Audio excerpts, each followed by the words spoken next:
Prime Minister Tariq Rahman inaugurates National Startup and Entrepreneur Platform at Dhaka University, says young people need to come forward with new ideas and reaching goal possible if we work together.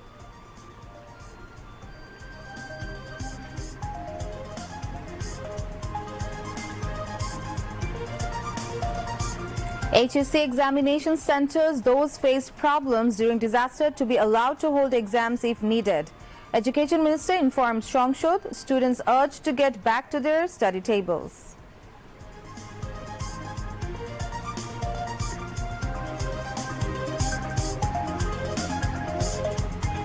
Standing by people with providing accurate information and preventing misinformation during disaster situation is acid test for government, says Information and Broadcasting Minister.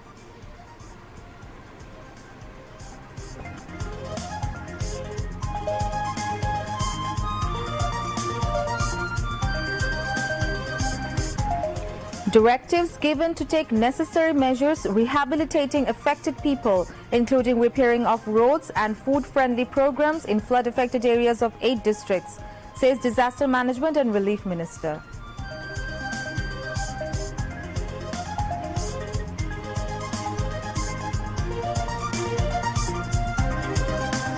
Flood situation in Rangamati and Bandarban improving. Road communication between Bandarban and rest of the country back to normal as water goes down.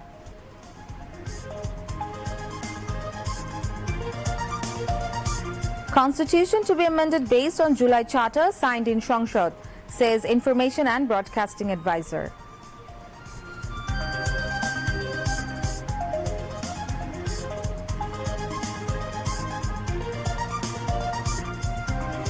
Peace agreement with Iran still possible despite U.S. naval blockade and toll announcement in Strait of Hormuz, comments Donald Trump.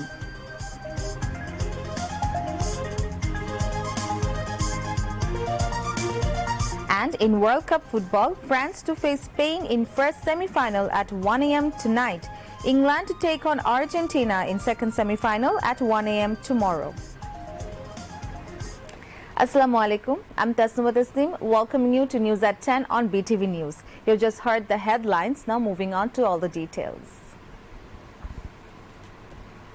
Prime Minister Tariq Rahman has urged youths to become entrepreneurs, braving challenges, saying the government is by their side. He said this at a special event titled Youth Startups and Promising Bangladesh at the Nawab Nawab Ali Chaudhry Senate Bhavan of Dhaka University this morning. The Information and Communication Technology Division, in collaboration with the University of Dhaka, organized the event. During the event, the Prime Minister officially launched the National Startup and Entrepreneurship Platform startup.ictd.gov.bd, an initiative of the ICT Division aimed at connecting young entrepreneurs, ensuring access to necessary resources, and providing overall support. He also took part in an engaging open discussion with students on startup and entrepreneurship development. At this time, Prime Minister Tariq Rahman stated that the youth must come forward with innovative ideas. He also remarked that achieving the goal is possible if everyone works together. To further encourage innovation and entrepreneurship among young people, the Prime Minister presented grant checks to representatives of 6 selected startups. Lutfun Nessa Meghna, founder of Rafiha Fashion House, a company working to promote Bangladesh's traditional Jamdani textile, informed the Prime Minister that she had applied for financial assistance from the ministry. In response, the Prime Minister immediately handed her a grant check as well. Concluding his speech, the Prime Minister wished success to all aspiring and existing entrepreneurs and reaffirmed the government's commitment to supporting them in every possible way.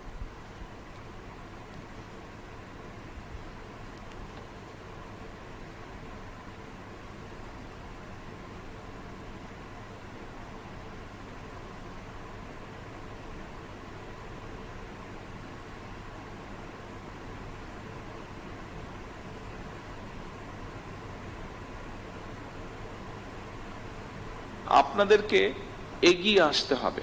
আপনারা আজকে যারা entrepreneur হবেন, যারা হতে চাইছেন, যারা হয়ে গিয়েছেন, কাজ শুরু করেছেন, এখানে বেশ কয়েকজনকে আমরা দেখেছি যারা বেশ কিছু দূর এগিয়ে গিয়েছেন এবং এগিয়ে গিয়ে যারা মানুষ সমাজ সামগ্রিকভাবে দেশের উপকার করছেন।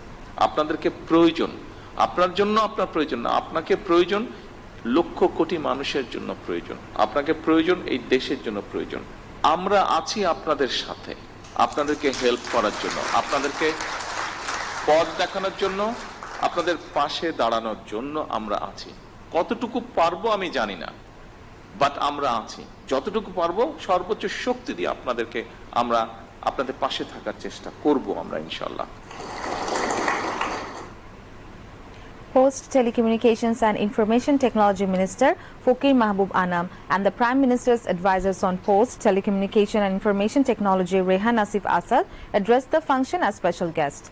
Dhaka University Vice Chancellor Professor Dr. A.B.M. Obaidul Islam, Acting Secretary of the ICT Division Mohammad Mamunur Rashid Bhuiya, and Dhaka University Professor Dr. Mohammad Morshid Hassan Khan also spoke at the function. After the program, Prime Minister Tariq Rahman visited exhibition stalls set up by young entrepreneurs and interacted with them about their products and business ideas.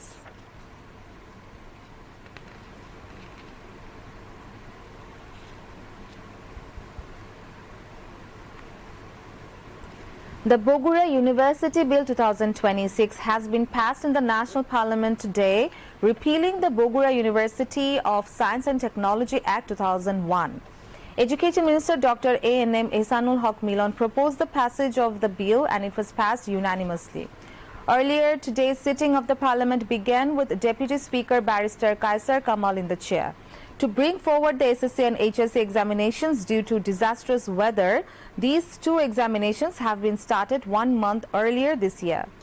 Education Minister Dr. A.N.M. Ehsanul Haq Milon said this in response to a question during the question and answer session in the National Parliament today.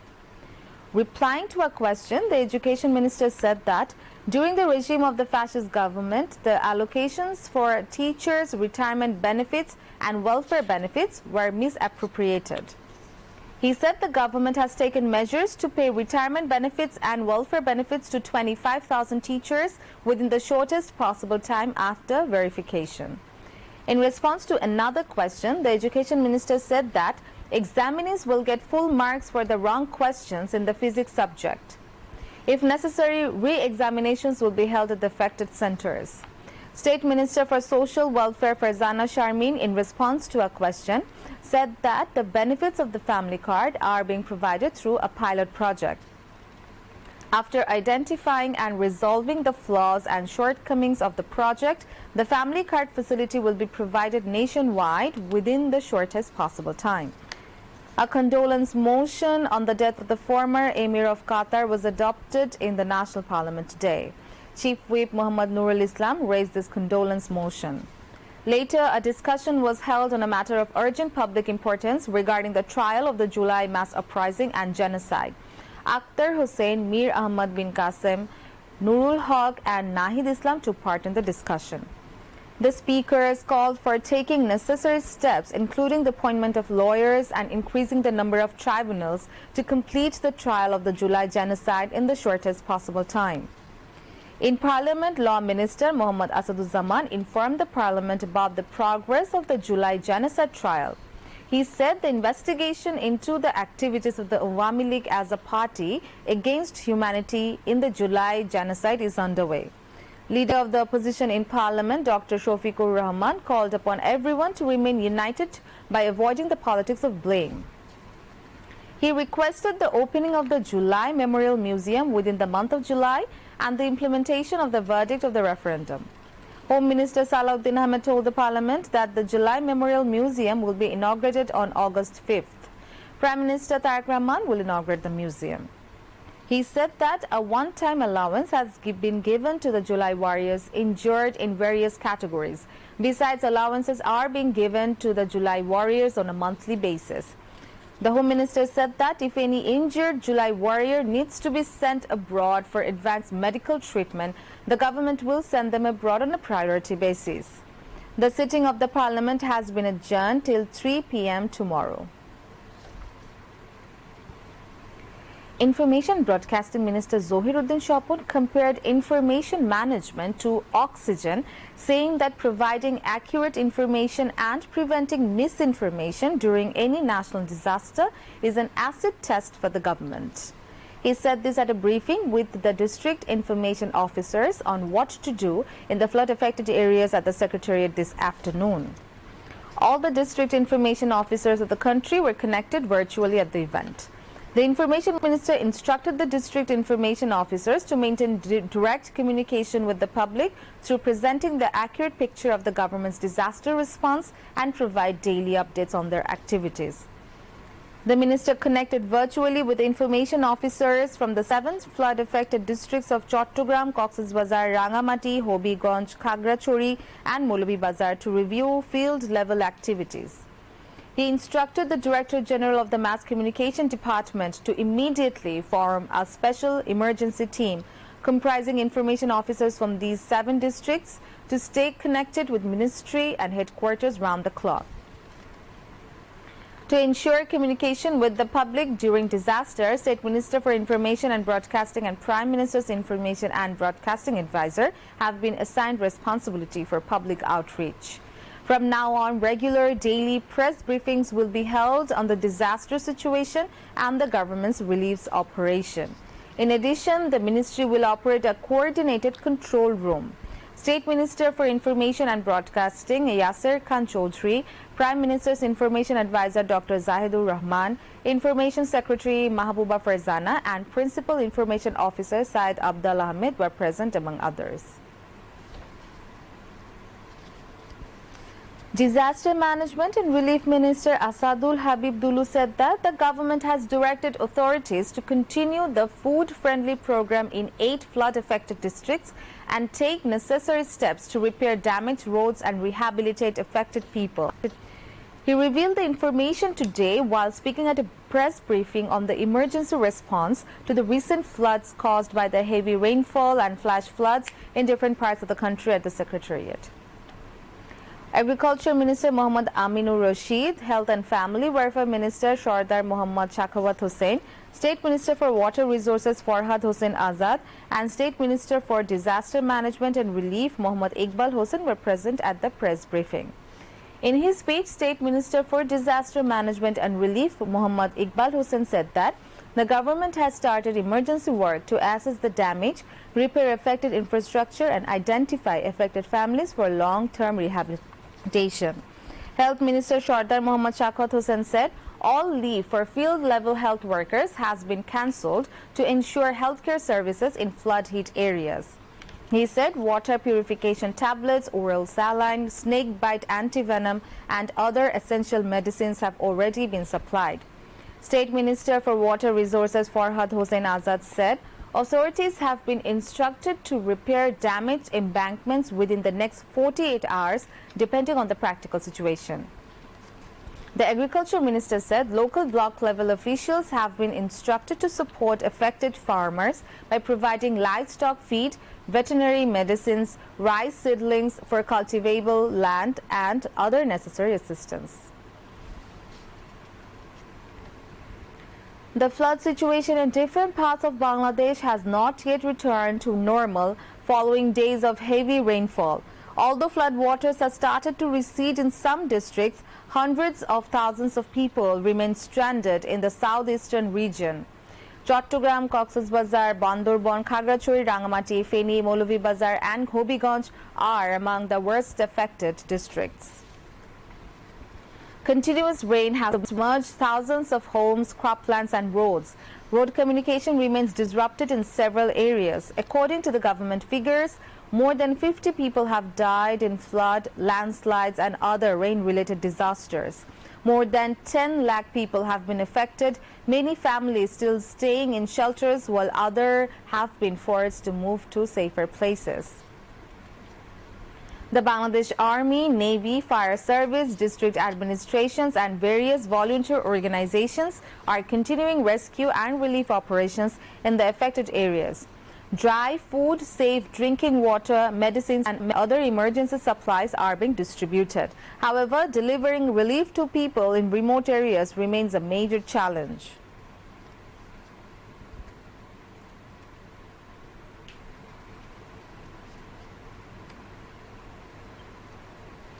the overall flood situation in Bangladesh has improved. Although the water level of the Tista River at the Dalia Point monitoring station had earlier risen 4 centimeters above the danger level, it has since receded below the danger mark. The Flood Forecasting and Warning Center has said that with no forecast of heavy rainfall over the next 3 days, there is no risk of a new flood situation developing across the country with the next 72 hours.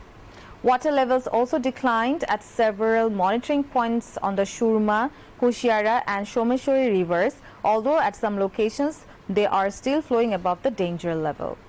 The Shurma river at Chatok is flowing 25 centimeters above the danger level, while the Kushiara river is 4 centimeters above the danger mark at Fenchuganj and 10 centimeters above at Markuli. Meanwhile, the Someshwari river at Kolmakandi is flowing 10 centimeters above the danger level. The FFWC said that water levels at these stations had fallen by 12 p.m. compared with 9 a.m. Although the Tista River at Dalia had remained above the danger level over the past 24 hours, it has now receded below the danger mark. The agency said water levels in the country's major rivers are gradually falling. As no heavy fall is expected over the next 3 days, there is no likelihood of fresh flooding during the next 72 hours. However, it is advised residents living in low-lying riverine areas to remain alert and follow the instructions of the local administration. Information Broadcasting Advisor Dr. Zahidur Rahman has said that the country's constitution will be amended based on the July Charter. He made the remarks while addressing the government's regular press briefing on development activities held at the conference room of the Department of Information at the Secretariat today. Chief Information Officer Syed Abdal Ahmed and Joint Secretary of the Ministry of Information and Broadcasting Riyasat Al-Wasif were presented at the briefing. Dr. Zahidur Rahman said that the government is fully prepared to deal with the ongoing flood situation. He added that Prime Minister Tariq Rahman has instructed the administration to carry out its responsibilities with the highest level of vigilance. Referring to the increasing incidence of snake bites during the floods, advisors said 21,000 doses of anti-venom have been supplied to health complexes in flood-affected districts and upazilas. An additional 1,000 doses have been kept in the Central Reserve. He also said that medical teams are operating in every flood-affected upazila to provide emergency healthcare services. In addition to antivenom, adequate stocks of water, purification tablets, ORS, saline, and other essential medicines have also been made available. U.S. Ambassador to Bangladesh Brent T. Christensen today paid a courtesy call on Prime Minister's advisor Nazrul Islam Khan at the Prime Minister's office. The meeting focused on mutual interests between Bangladesh and the United States. Strengthening cooperation in the agriculture sector was a key topic of discussion. During the meeting, Nazrul Islam Khan highlighted the timely agricultural policies and contributions of the late President Ziaur Rahman to the development of Bangladesh's agriculture.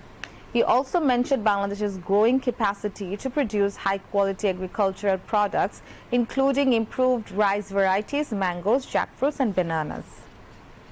He called for closer cooperation between the two countries in agricultural research, technology, information sharing, and skills development.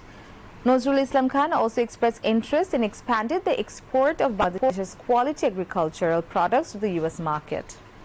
In response, Ambassador Brent T. Christensen praised Bangladesh's progress in the agricultural sector and reaffirmed the United States' commitment to continuing cooperation in the field.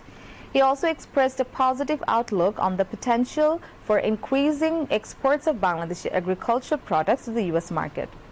Officials from both the countries were present at the meeting. Moving on to international news.